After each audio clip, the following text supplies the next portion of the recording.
अस्सलाम वालेकुम दोस्तों, उम्मीद है कि आप सब खैरियत से होंगे। दोस्तों, जैसा कि आप लोगों को मालूम है कि साल 2020 की रिटर्न जानी शुरू हो चुकी हैं, तो मैंने कहा चलें, जिस तरीके से मैंने आपको साल 2019 की रिटर्न के बारे में रहनुमाई की थी, इसी तरीके से साल 2020 की रिटर्न्स के हवाले से भी आपको रहनुमाई कर दें। अगर आप लोग साल 2019 की रिटर्न के बारे में इंफॉर्मेशन लेना चाहते हैं तो आप मेरी प्रीवियस वीडियोस देख सकते हैं। सबसे पहले मैंने जो रिटर्न आज मैं आपको सिखाने जा रहा हूँ वो है नॉन रेजिडेंट पर्सनस के हवाले से। आप लोगों को बताता चलूँ कि नॉन रेजिडेंट पर्सनस एक्चुअली होते क्या हैं और रेजिडेंट पर्सनस होते क्या हैं। ऐसे लोग जो पाकिस्तान में 183 डेज़ या 183 डेज़ से ज़्यादा पाकिस्तान में स्टे किया है वो रेजिडेंट पर्सन होते हैं। और जिन लोगों ने 183 डेज़ पाकिस्तान में स्टे या 183 डेज़ से ज़्यादा पाकिस्तान में स्टे नहीं किया तो वो नॉन रेजिडेंट होते हैं। इसके लिए लाजमी नहीं है कि वो बंदा, अगर वो फॉरेनर्स हैं, अगर वो बाहर से बंदा आया हुआ है पाकिस्तान में पैसे कमाने के लिए और वो 183 डेज से ज़्यादा उसने पाकिस्तान में स्टे कर लिया है तो वो पाकिस्तान का रेजिडेंट होगा।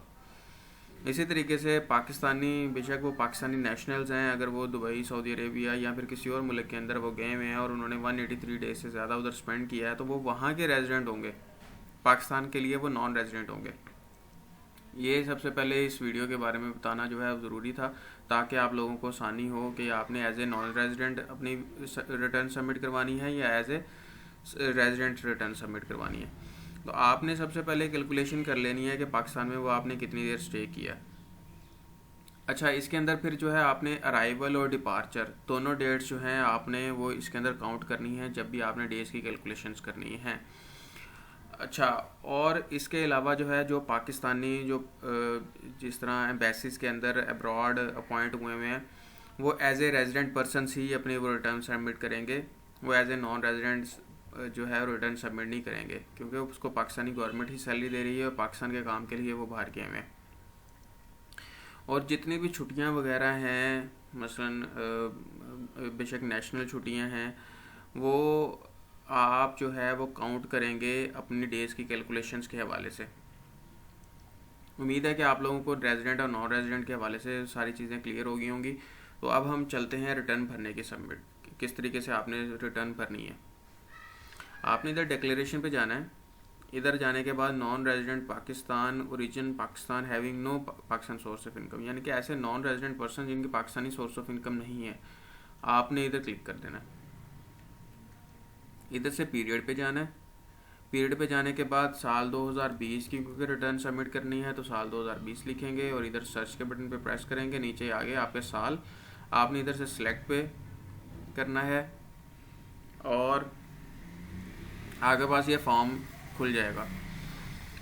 सबसे पहले ये आपके पास इधर से देखें, ये डाटा के अंदर जो है टैक्स चार्जेबल पेमेंट्स, इसके अंदर आगे फर्दर है टैक्स एडजस्टेबल टैक्स, ये डायरेक्ट इधर ही खुलेगा। देखिए एडजस्टेबल टैक्स के अंदर ये वो फॉर्म है ये सारा, जिसके अंदर आपने अगर किसी ना किसी के थ्रू आपने विद होल्डिंग टैक्स या इनकम टैक्स पे किया है, ये वो आपने इसके बारे में बताना है।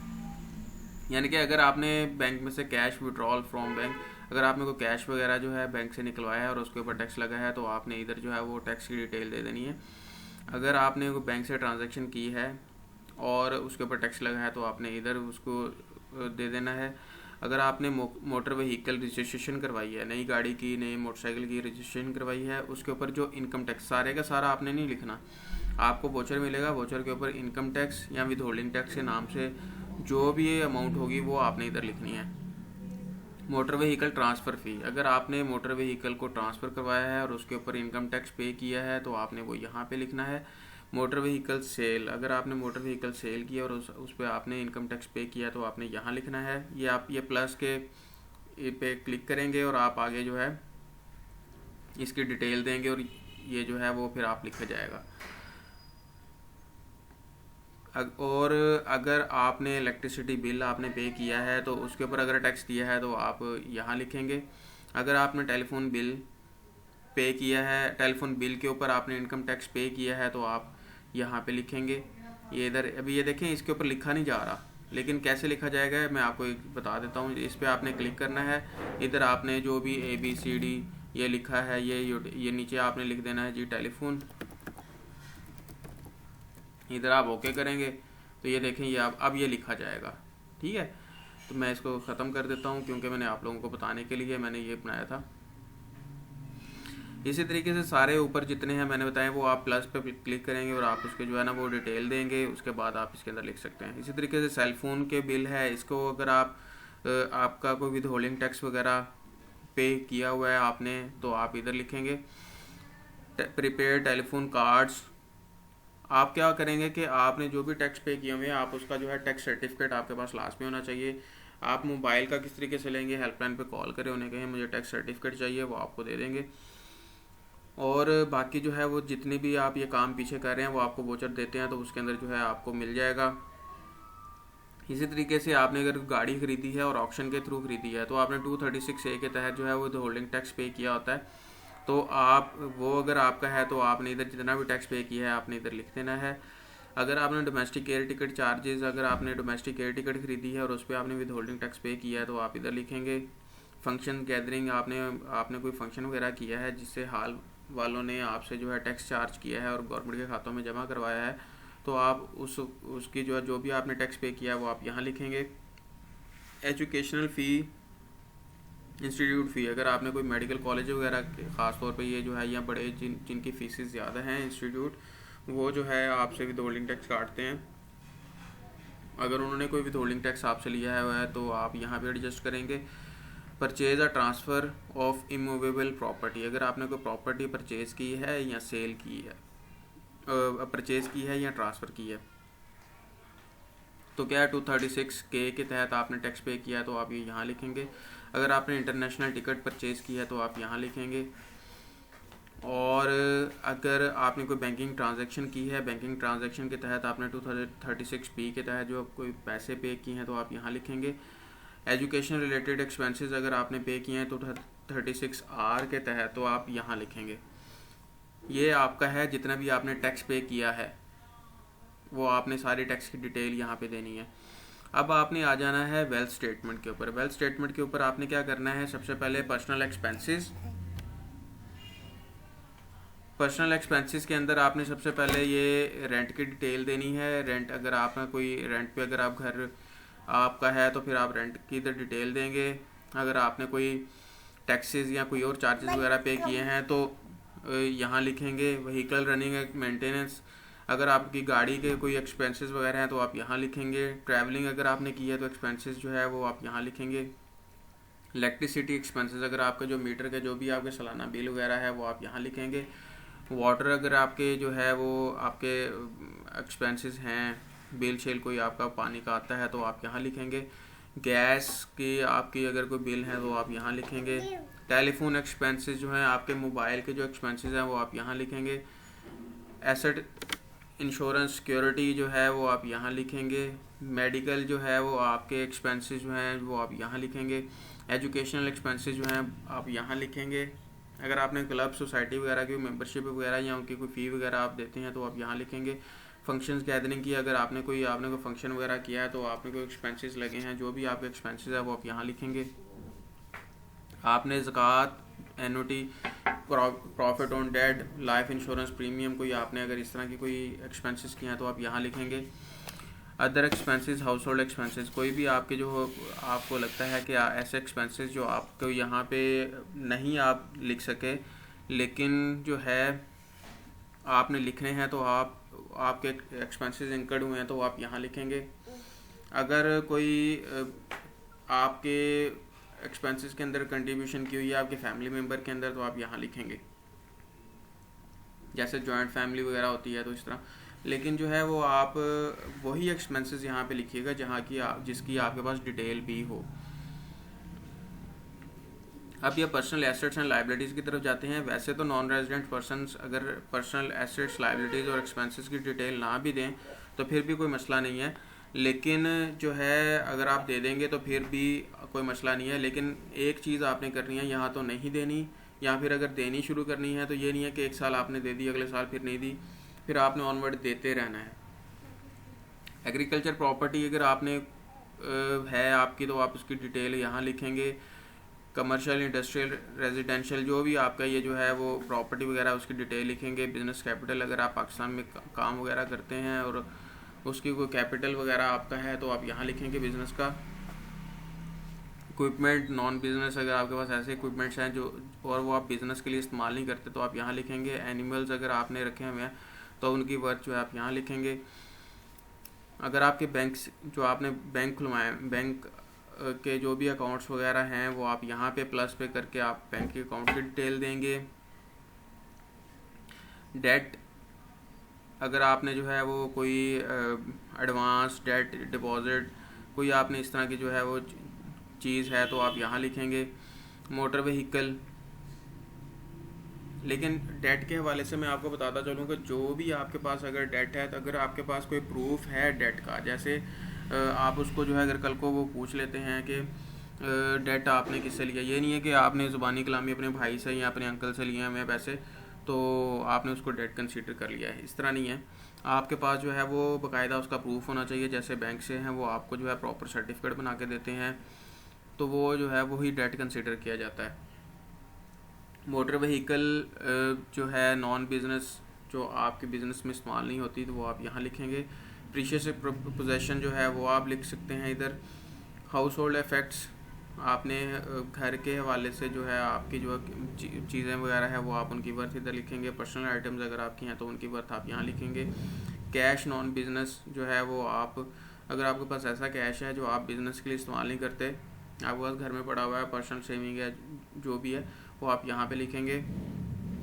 एनी अदर एसेट, ऐसे एसेट्स आपके पास अगर कोई है जो इधर नहीं लिखा हुआ और उसकी जगह नहीं बनी हुई तो आप यहाँ पे एनी अदर एसेट में जो है ना वो इसको आप प्लस के ऊपर क्लिक करके उसके डिटेल दे के आप नरेशन जो है वो दे सकते हैं। फिर एसेट इन अदर्स नेम, ऐसे एसेट्स आपके ही एसेट हैं लेकिन आपने किसी और के नाम पे लिए हुए हैं तो आप इधर जो है प्लस पे क्लिक करके जो है वो उन एसेट्स की डिटेल दे सकते हैं। फिर जो है इधर एसेट्स हेल्ड आउटसाइड पाकिस्तान, अगर आपके कोई ऐसे एसेट्स हैं जो आपके पाकिस्तान से बाहर आपने बनाए हुए हैं तो आप उसकी डिटेल देना चाहते हो तो इधर लिखेंगे। ये सारा जो है इसके बारे में आपने इधर क्लिक करने के बाद इधर आपने डिटेल सारी इस जो है इस पेज के ऊपर देनी है। ये एसेट्स एंड लायबिलिटीज़ दोनों की डिटेल इसके ऊपर आ जाएगी और फिर आपने आ जाना है reconciliation of net assets. Reconciliation of net assets में अगर आप आएंगे, ये देखें रिकन्सिलेशन ऑफ नेट एसेट, इधर आपने सबसे पहले प्रीवियस ईयर्स, इधर आप देखिए नेट एसेट्स करंट ईयर, इधर आप इंटर नहीं कर सकते, इधर ऑटोमेटिकली इधर जो भी आएगा वो आपकी फिगर आ जाएगी। आपने नेट एसेट प्रीवियस ईयर, जैसे आपके अगर पिछले साल के एसेट्स थे, एग्जांपल ले लेते हैं 15 लाख रुपए, आपने जो है पिछले रिटर्न के अंदर जो आपने एसेट्स अपने शो किए हुए हैं वो आपने इधर लिखने हैं, क्योंकि अगर नहीं लिखेंगे तो फिर ये जो है इसको नहीं पता चलेगा और ये कैलकुलेशन आपके टोटल एसेट्स की जो है वो कैलकुलेशन नहीं कर सकेगा। यानी कि साल 2019 की जो भी आपने रिटर्न सबमिट करवाई है उसके अंदर जो आपके एसेट्स आपने करंट एसेट्स थे पिछले साल के वो आपके इधर के इस साल के अगले साल के प्रीवियस एसेट्स कंसीडर किए जाएंगे। इधर जो भी आपके पिछले साल के एसेट होंगे वो आप लिख देंगे। इसको मैं रिमूव कर देता हूँ। इनफ्लोज के अंदर ये आपकी ये सारी इनफ्लोज की डिटेल है और ये आपकी आउटफ्लोज की डिटेल है। इधर आपने इनफ्लोज के अंदर आपने अगर कोई इनकम कमाई है पाकिस्तान के अंदर उसके ऊपर टैक्स, नॉर्मल टैक्स लगना भी है तो आप इधर डिटेल लिखेंगे। अगर जो है वो ऐसी इनकम है जो एग्जेम्प्ट फ्रॉम टैक्स है वो आप यहाँ लिखेंगे। और फाइनल एंड फिक्स टैक्स, ऐसी इनकम जो फाइनल एंड फिक्स टैक्स है, जैसे कोई पाकिस्तान में जो तेल ऑयल शिप होते हैं वो पाकिस्तान में आते हैं, वो फॉरेनर्स के होते हैं, तो वो अगर पाकिस्तान में जब ऑयल छोड़ने आए हुए हैं तो उसके ऊपर जो है पाकिस्तान कुछ टैक्स चार्ज करता है तो वो फाइनल फिक्स टैक्सेशन के अंदर आता है। तो वो इधर जो है वो इस तरीके से अगर कोई नॉन रेजिडेंट से किसी भी तरीके से फाइनल कोई फिक्स टैक्स लिया हुआ है तो वो यहाँ पे इनकम जो भी उसने कमाई है वो उस इनकम की इधर डिटेल लिखेंगे। Adjustment in income declared as per, अगर आपने कोई एडजस्टमेंट वगैरह करनी है तो आप इधर करेंगे। फॉरेन रेमिटेंस अगर आपकी है आपके अकाउंट में आई है तो आप यहाँ लिखेंगे। इनहेरिटेंस, अगर आपको वरासती कोई चीज़ जो है मिली हुई है तो आप यहाँ लिखेंगे। गिफ्ट, अगर आपको मिला हुआ है, गिफ्ट के बारे में बताता चलूँ, ऐसे ही नहीं आपने ज़ुबानी कलाम में गिफ्ट कंसिडर नहीं किया जाता। जो भी गिफ्ट है वो आपकी बाकायदा उसकी गिफ्ट डीड होनी चाहिए। आपका जो है वो बगैर गिफ्ट डीड के जो है वो गिफ्ट कंसीडर नहीं किया जाता। तो gain on disposal of assets excluding capital gain on immovable property, इसके अंदर जो है इमूवेबल प्रॉपर्टी का जो है वो आपने गेन वो आपने इधर नहीं करना। बाकी इसके अलावा कोई अगर आपके कोई गेन हुआ है वो आपने इधर लिख देना है। अदर्स अगर कोई इसके अलावा आपकी कोई इनकम है और आपने जो है वो आपको लगता है कि इन सारे कॉलम इन सारे जगहों के ऊपर जो है आप उसको नहीं लिख सकते, तो आप अदर्स के अंदर उसको इनफ्लोज को अंदर लिख देंगे और आपने इधर कैलकुलेट पे क्लिक कर देना है। इधर सारे ही आपके इनफ्लोज लिखिए, ये सारी कैलकुलेशन जो है आपकी इधर इनफ्लोज के अंदर आ जाएगी। फिर इधर पर्सनल एक्सपेंसेस, आपके इधर पर्सनल एक्सपेंसेस जो आपने इधर दिए हुए हैं वो ऑटोमेटिकली इधर फेच कर लेगा। इसके अलावा अगर आपने किसी को गिफ्ट दिया है और गिफ्ट डीड भी है तो आप इधर करके आप आउटफ्लो अपने रिटर्न में से निकालेंगे भी। और इधर अदर्स में जाके आप जो है वो एक्सपेंसेस, अगर आपको लगता है कि ऐसे एक्सपेंसेस हैं जो इधर नहीं कवर हो रहे तो आप अदर्स में लिख के उसको कवर कर सकते हैं। Loss on disposal of asset, अगर आपने कोई ऐसा जो है वो एसेट्स हैं और आप डिस्पोजल करते वक्त आपको लॉस हुआ है तो फिर आप जो है वो इधर एक्सपेंसेस के अंदर जो है वो आप लिखेंगे, आउटफ्लोज के अंदर लिखेंगे।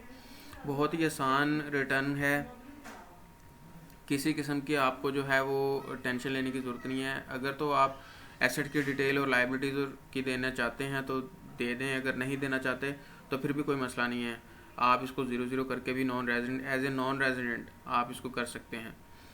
तो उम्मीद है कि आप लोगों को ये मेरी वीडियो पसंद आई होगी और इन्फॉर्मेटिव लगी होगी। अगर आपको इसके हवाले से कोई भी आपको क्वेश्चन आपका है तो आप जो है वो मुझसे पूछ लें कमेंट सेक्शन के थ्रू, मैं आपको ज़रूर रिप्लाई करूँगा इंशाल्लाह।